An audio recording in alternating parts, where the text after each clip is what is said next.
觀眾，歡迎收睇《商界中環》，我係 Mina 李適平。咁喺呢一節嘅《商界中環》咧，我哋將會同大家介紹一個 App， 即係程式。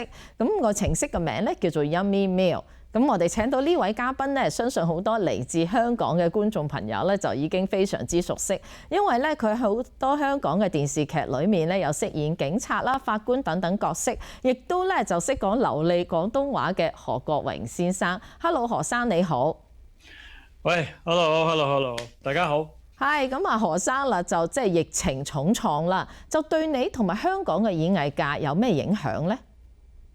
其實個影響都係好大嘅，因為我哋有限聚令啦，咁大家都要着重安全啦，咁所以咧由2月到而家咧，就演藝界咧幾乎係停頓咗嘅，即係幾乎唔開工嘅，咁所以個影響係非常之深遠嘅。嚇，咁請問你目前最新嘅動向係點呢？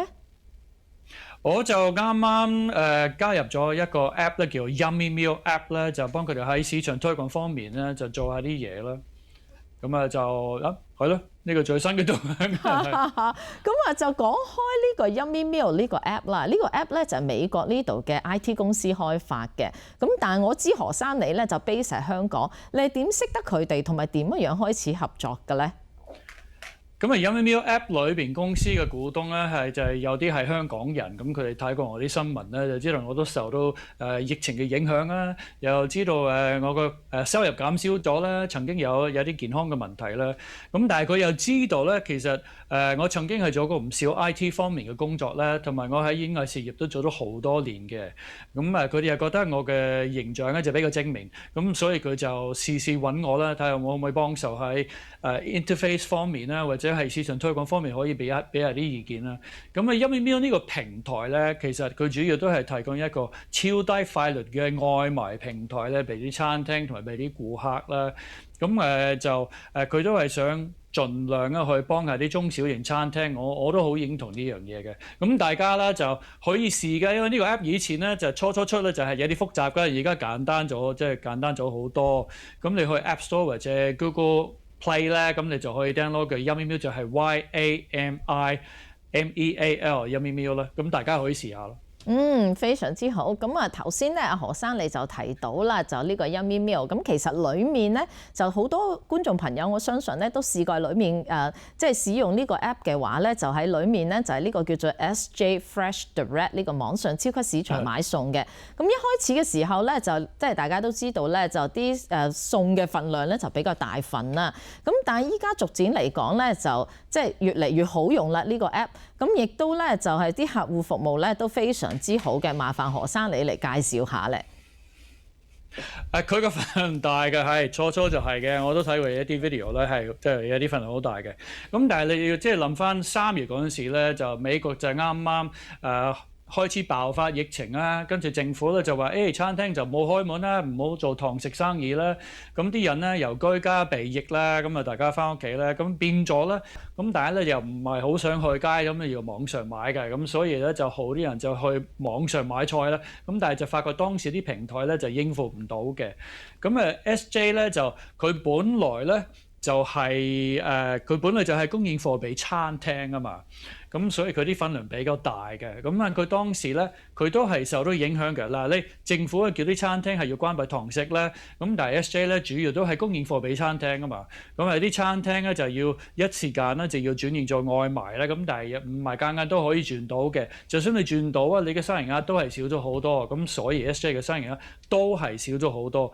咁同埋 SJ 嗰陣時咧都係有啲同事咧都係希望可以居家避疫啦。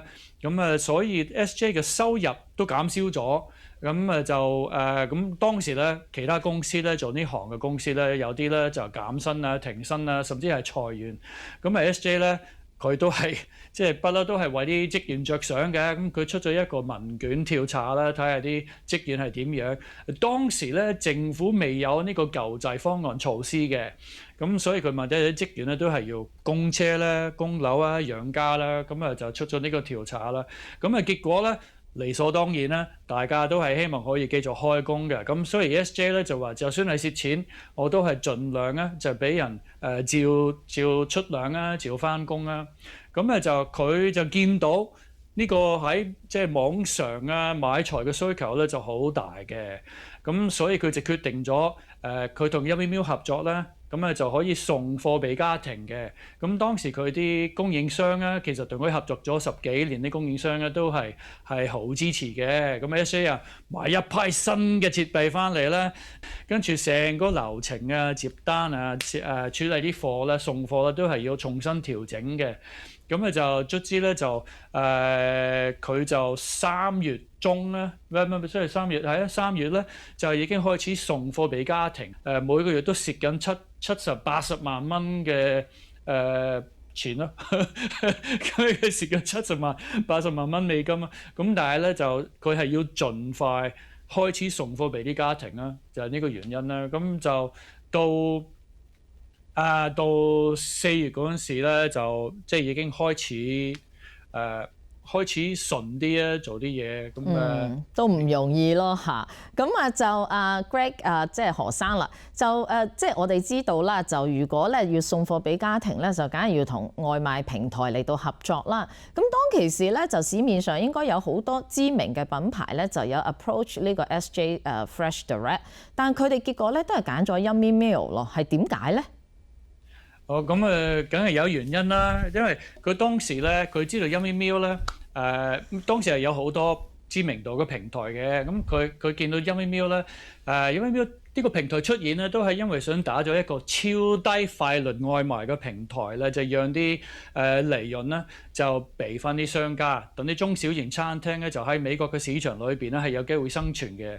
咁另外咧就 Yummy Meal 嘅團隊裏邊咧都係來自世界各地嘅海外華人啦，咁佢哋就志同道合啦，咁就做呢個平台出嚟嘅。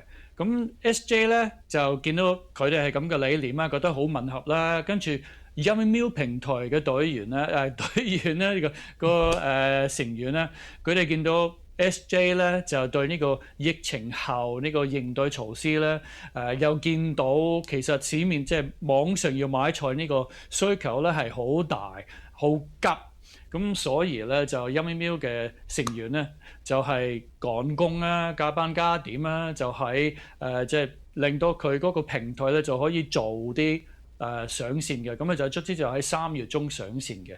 咁佢初咧就除咗落單之外咧，其他方面咧，即係處理啲單啊、送貨咧、功能啊、界面啊，全部都唔係完善嘅，因為佢趕住出街俾人噶嘛。所以當時咧唔係好好，不過起碼啲市民都可以買到啲材翻嚟嘅。咁呢個當時係最重要嘅。非常之好。咁就講開呢個 SJ Fresh Direct， 其實喺我哋灣區咧就開業咗都成10幾年，我相信大家咧都喺街度見到佢哋啲貨車啦。咁佢哋咧就要轉型，就係即係送貨俾家庭啦。咁就因為 SJ 咧就不嬲好注重佢哋嘅品牌同埋佢哋嘅口碑嘅，咁就即係喺幾日之內轉型咧都唔容易。但係佢哋驚唔驚影響佢哋嘅品牌同埋口碑咧？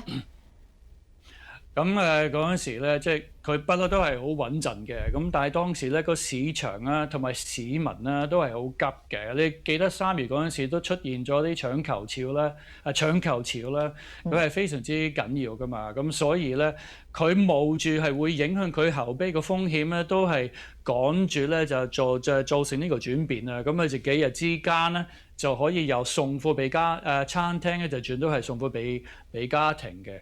咁所以我哋都頭先講話3月嗰陣時咧，佢唔夠人手啊，售後嘅服務唔夠好嘅，有各樣嘅問題出現啦。咁但係咧，佢係不停收集客戶嘅意見啦，不停改善啦。咁到4月嗰陣時已經好咗好多。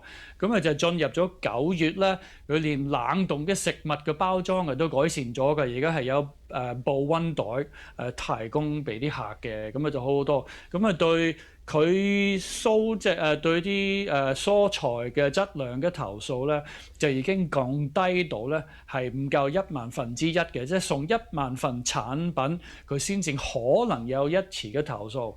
佢另外一樣嘢咧就係由始至終咧，即係由開始到而家咧，佢係非常之注重客戶嘅私隱嘅嗰個資訊私隱嘅。咁所以呢啲嘢係好重要噶嘛。今日即係大家都係好驚自己啲嘢會流出嚟嘅。咁但係佢由開始由 day one 都係注重呢樣嘢嘅。咁所以咧就而家就完善咗好多，好多。咁你Yummy Meal個方面咧都係即係講私隱啦，就要保護私隱啦。咁但係咧就佢啲員工咧就3月嗰陣時咧就只係可以落單嘅啫，其他嘢就唔係幾好嘅。咁但係而家咧就係順咗。